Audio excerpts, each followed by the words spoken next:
Obi-Wan Kenobi Episode 1, what did I think? Straight off the bat, 2 thumbs up. Good start. For people that don't know, starting off with a little bit of a flashbacky not exposition, but just cut scenes from the prequel trilogy, I thought was good, so that people could get up to scratch really good. That Obi-Wan was a Jedi, quite capable, and he'd been tasked with training Anakin and that whole sort of thing. And he handed off. Bail Organa took the girl. Owen took the boy. So we've established all of that in the first couple of minutes. Really well done.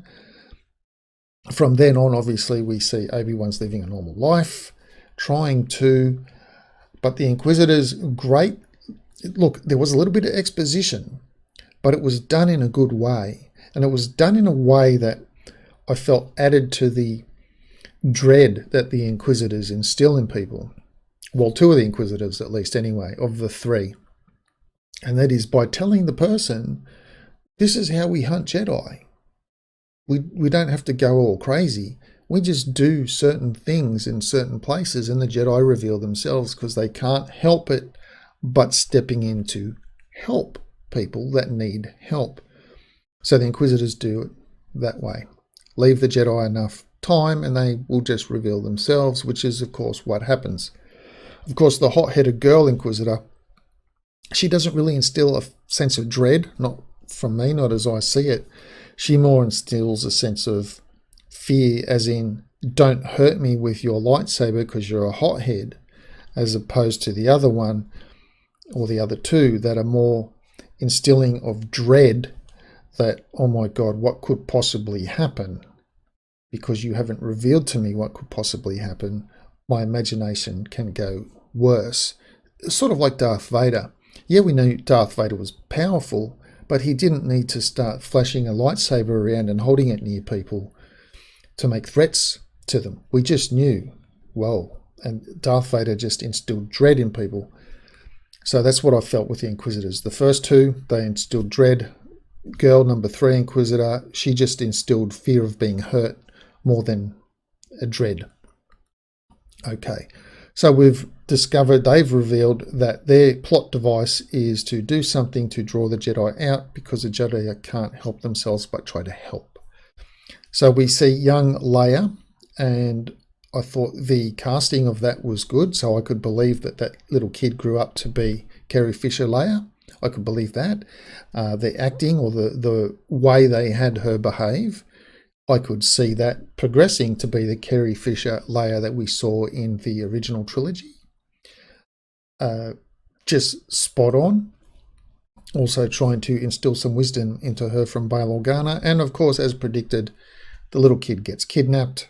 The baddies don't like it, the ones that do the kidnapping, but it is, of course, revealed that it is a tool being used by the Inquisitors, because they know Bail and Obi-Wan were friends. And of course, Obi-Wan is now Ben, because, you know, instead of Obi-Wan Kenobi, Ben Kenobi, that will fool everybody. That will fool everybody. And of course that happens. So now Obi-Wan, who is clearly has been suffering some kind of post-traumatic stress syndrome, you have to assume he has.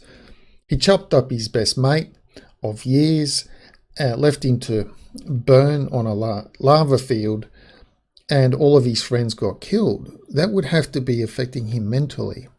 And so he's had to live with this for 10 years as well. And of course, we do see that, yes, he does have nightmares and things like that. So it adds to the believability of why he doesn't want to get involved or do things, because of everything that he's gone through. So, of course, obviously, he's going to go and help Bail Organa and rescue young Leia. It's clear what he does. That's the plot device needed to drive Obi-Wan out. And, of course, it's a little trick that the Inquisitors are using to try and capture Obi-Wan. Or at least she is, the female one, because the others believe he's already dead. But she thinks, because we haven't found him, he must be alive. So she's correct in that assumption. Not a lot of action.